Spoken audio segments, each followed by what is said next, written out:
Welcome to coffee with share guru. हम फिर से हाजिर हैं आपके साथ और हमारे गेस्ट के साथ। Welcome to the show Rajat Devgan. How are you? Rajat ji, काफी सारे सवाल आ रहे हैं और हमने पिछले 3 लाइव में काफी सवालों के जवाब भी दिए हैं और आज हम फिर से कुछ नए सवाल लेकर आए हैं आपके साथ में। काफी लोगों ने व्हाट्सएप सवाल भेजे हैं जिन्हें मैं पूछना चाहूंगी हमारे व्यूअर्स के बिहाफ पे। सेक्टर वाइज भी काफी सारे सवाल आ रहे हैं और स्टॉक स्पेसिफिक भी काफी सवाल है। तो रजत जी, पहले तो मैं आपसे ये जानना चाहूंगी कि जिस तरीके का माहौल बन रहा है अभी फिलहाल के लिए कि लॉकडाउन भी हो रहा है, कुछ शेयर्स ऑलरेडी एक पैंडेमिक से गुजर रहे हैं, तो इस ऐसे माहौल में किस तरीके से आप मार्केट को देखते हैं? Ruchi, can we share the screen? जो मेरे सामने स्क्रीन है मैं वो शेयर कर सकता हूँ आपके साथ? जी।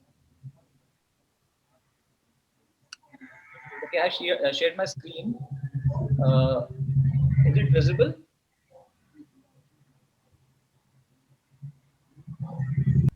Okay, right. तो पहले हम निफ्टी पे बात करते हैं बिकॉज सी जो कल अगर जो अचानक गिरावट आई थी, देखिए कहना बहुत आसान होता है कि ये गिरावट किसने प्रेडिक्ट कर ली होगी, पर इट वाज सडन, बहुत एब्रप्ट थी।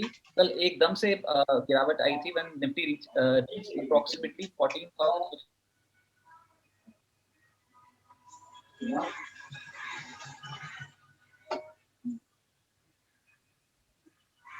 14,000। बस आज जो दिन है वो कल के दिन से थोड़ा बेटर लग रहा है। ये नहीं कहूंगा कि the momentum is as strong which was on down side. अभी धीरे धीरे करके हम ग्रेजुअली राइज कर रहे हैं and this is a concern, this is the only concern कि हम उतनी स्पीड से राइज नहीं कर पाए जितनी स्पीड से कल राइज कर रहे थे। But yes, we are slowly and steadily getting it up.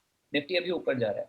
So the problem here is कि आज जो डेटा बन रहा है उसमें 14,800 is a stiff barrier. 14,800 Nifty में बहुत स्टिफ बैरियर है। ये लेवल इतना इजीली क्रॉस नहीं हो पाएगा क्योंकि यहाँ पर अभी भी लगभग 34 लाख शेयर्स खड़े हैं। द ओनली क्वेश्चन और the plus point here is कि आज अगर आप देखेंगे तो 14,500 से लेकर 14,700 की पुट पे राइटिंग हुई है। तो टेक्निकल टर्म्स हैं, बट राइटिंग बोलते हैं हम जब पुट सेलर्स बहुत ज्यादा होते हैं मार्केट में तो दे ड्राइव मार्केट अप। उस लिहाज से अभी मार्केट एक रेंज में फंसती हुई नजर आएगी। ऊपर 14,850, नीचे 14,600 के आसपास या फिर 14,550 के आसपास बहुत इंपॉर्टेंट सपोर्ट निकल के आएगा। पर कोई बहुत बड़ी ब्रेकअवे रैली अभी तक तो प्रेडिक्ट नहीं हो रही है। ना हम गिरेंगे ना हम गिरेंगे। So it's obviously it's a sell on rise market. But हाँ, कल बहुत इंपॉर्टेंट एक इवेंट है, क्रेडिट पॉलिसी है।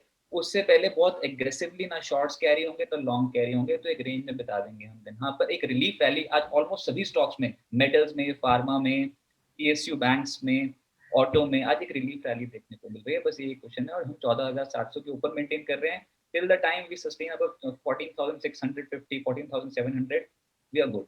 पर 14,800 ये एक मेन बैरियर है और एक बार ये निकल जाए किसी भी तरीके से, by anyhow any means निकल जाए, तो then we will start fresh. But जब तक ये लेवल नहीं निकलता 14,800, 14,850, द ट्रबल कंटिन्यू।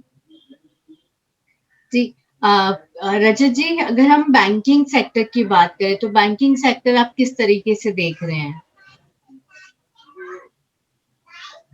बैंक में सबसे ज्यादा प्रॉब्लम है, see this is the chart of Bank Nifty. आपको खुद ही दिख जाएगा कि how much problem, how much damage is already been done.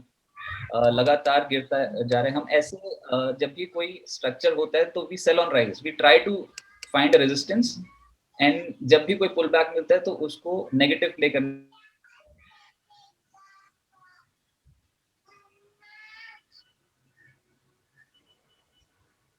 तेजी आए किसी भी डाउन तो उसको शॉर्ट करें। कहने के लिए बहुत आसान होता है but it's equally difficult to short the market. पर बैंक निफ्टी कोई भी तेजी उसमें एकदम से बिकवाली आ रही है, तो हाँ, इसमें कहना मुश्किल है कि पुल बैक कितना रहेगा, पर इन लेवल्स पे, एट दीज लेवल्स, इतना कन्विंसिंगली शॉर्ट नहीं हो पा रहा है। तो 32,700, 32,400 इन लेवल्स पे बहुत स्ट्रांगली नहीं कह सकते कि बिकवाली होगी, पर हाँ, we are not out of woods. कोई भी पुल बैक अभी भी बिकवाली के संकेत दे रहा है। पर अगर आप एनालाइज करो, बहुत सारे बैंकिंग स्टॉक्स पहले ही बहुत ज्यादा डैमेज हो चुका है, तो बहुत बड़े इवेंट से पहले nobody will carry shorts in bank Nifty also। कल क्रेडिट पॉलिसी है, उसके बाद क्लियर डायरेक्शन पता लग जाएगी बैंक निफ्टी की और बैंकिंग स्टॉक्स की। जी, आईटी सेक्टर्स पे आपका क्या व्यूज आ रहे हैं? देखिए, अगर कोई स्ट्रॉन्ग सेक्टर्स आप बोलोगे, अब एक इवेंट है कि कल, उससे पहले कुछ सेक्टर्स बहुत स्ट्रॉन्ग होते हैं। आईटी स्ट्रॉन्ग था, metals is the strongest one अभी, अगर आप देखोगे तो metal is the strongest one, पर आईटी इज अब थोड़ा ट्रिकी हो जाएगा। पर फिर भी अभी तक की रैली में आईटी स्टॉक्स ने कमाल किया, अच्छे रिटर्न्स दिए, लीडर्स ने परफॉर्म किया, एचसीएल, इन्फोसिस, टीसीएस, इनने। और अब इम्पोर्टेंट तो यही है कि अब अर्निंग सीजन भी शुरू हो जाएगा। आप खुद देख सकते हैं बैंक निफ्टी से कितना विपरीत परफॉर्मेंस दिया आईटी सेक्टर ने। तो एक तरीके से कह सकते हैं bank Nifty was in down trend, equally weight allocation was given to Nifty IT, और धीरे जब भी कोई डिप आ रही थी तो निफ्टी आईटी के जो स्टॉक्स थे उनमें खरीदारी हो रही थी। तो ऑब्वियसली अब इंपॉर्टेंट ये है कि अर्निंग सीजन शुरू हो जाएगा, we will start with TCS, then उसी के 2 दिन बाद वी विल हैव इन्फोसिस। तो अभी ये जो 12 तारीख से जो हफ्ता 12 तारीख टीसीएस मेरे ख्याल से, उसके बाद 14 इन्फोसिस है, उसके बाद थोड़ी देर दिनों बाद एचडीएफसी बैंक है। सो ये जो डेट्स होंगी इन पे बहुत क्लियर कट डायरेक्शन पता लग जाएगी मार्केट की। और देखिए, जैसे मैंने बोला, मार्केट्स थोड़ा हर्डल ऊपरी स्तरों पे फेस कर रहे थे, तो आज बिल्कुल वैसे ही हो रहा है। अब हम धीरे धीरे ड्रिफ्ट होकर 14,700 के भी नीचे जा रहे हैं।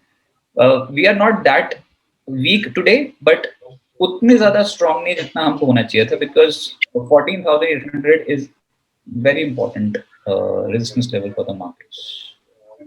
जी, रजत, अगर हम फार्मा सेक्टर की बात करें, मतलब जैसे फार्मा है, आईटी है, बैंकिंग है, क्योंकि सभी कोई इन सेक्टर्स पे अपनी निगाहें बना के रखा है, सभी को लग रहा है ये बूमिंग सेक्टर्स है। तो फार्मा पे जैसे काफी लोगों ने वैक्सीनेशन के नाम आए थे तो उसमें इन्वेस्ट करने शुरू कर दिए थे। तो ये ऐसा जब ट्रेंड आता है तो आपके क्या व्यूज होते हैं?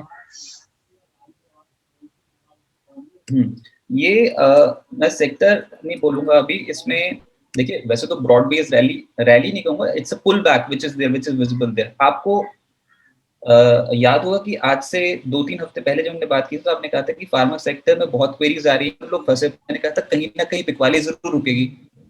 और see, this is doctor Reddy's, we have initiated a long buy in this zone, and obviously कहना आसान होता है, पर मैं फिर कहूंगा कि उस समय the pharma was the toughest to be in. उस लगातार गिरावट देखने को मिल रही थी, पर धीरे धीरे एक्यूमुलेशन स्टार्ट हो गया। The doctor Reddy's really outperform it, is at 4626 today. Even today अगर आप मेरा आज भी ट्वीट कोई मेरा चेक करेगा @devgan rajat 9, तो उसमें भी आपको दिखाई देगा कि I have tweeted the first sector today was pharma, जिसमें डॉक्टर रेड्डी, सिप्ला और बिंदु, these were the bets.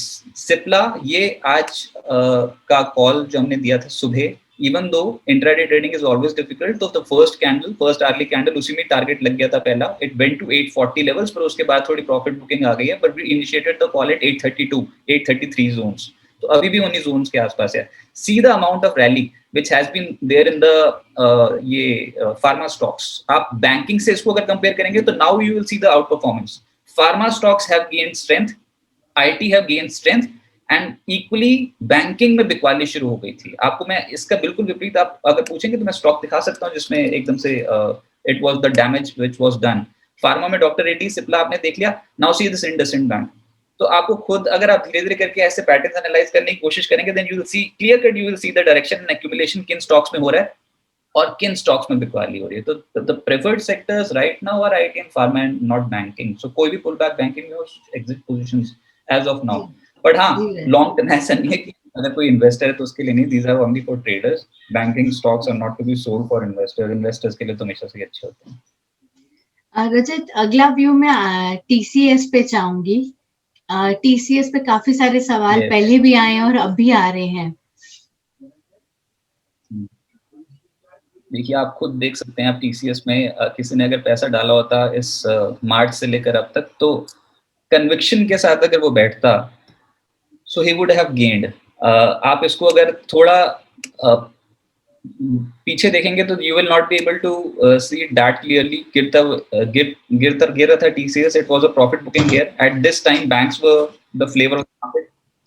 But after post March, ये जो अभी 1.5-2 महीने का जो टाइम गया है, इसमें TCS, Infosys, HCL tech, these are the stocks. अगर आपके पोर्टफोलियो में ये होते तो आउट परफॉर्मेंस मिलती। हाँ, अब आईटी स्टॉक्स में देखिए तो TCS is really been an outperformer और अभी भी द ट्रेंड कंटिन्यूज। आप इस स्टॉक को ऐसे नहीं छोड़ सकते कि अब ये बहुत ज्यादा ओवरबॉट हो गया। It has been the leader. कोई भी डिप आएगी तो फिर से ये एक्यूमुलेट हो जाएगा, बट हाँ, the earnings will impact this stock now. और अब उसके चलते उतनी बड़ी बेट्स नहीं लगती हैं जो रिजल्ट से बहुत पहले लगनी शुरू हो जाती हैं। See the month of March, अगर आप मार्च में देखोगे तो ये 3,050 के लेवल्स पे था, इवन 3,000 के लेवल पे मिला, but now it's trading at 3,250 level. So obviously the rally पहले ही हो चुकी है, but you should not leave it. ये बहुत अच्छा स्टॉक है, देखते हैं अभी रैली कहाँ तक कंटिन्यू करती है, पर हाँ, ये टारगेट आ जाएंगे रिजल्ट से पहले 3330 के लेवल के आसपास आकर जी। रहेगी। रजत, अगला सवाल है एशियन पेंट्स को लेकर।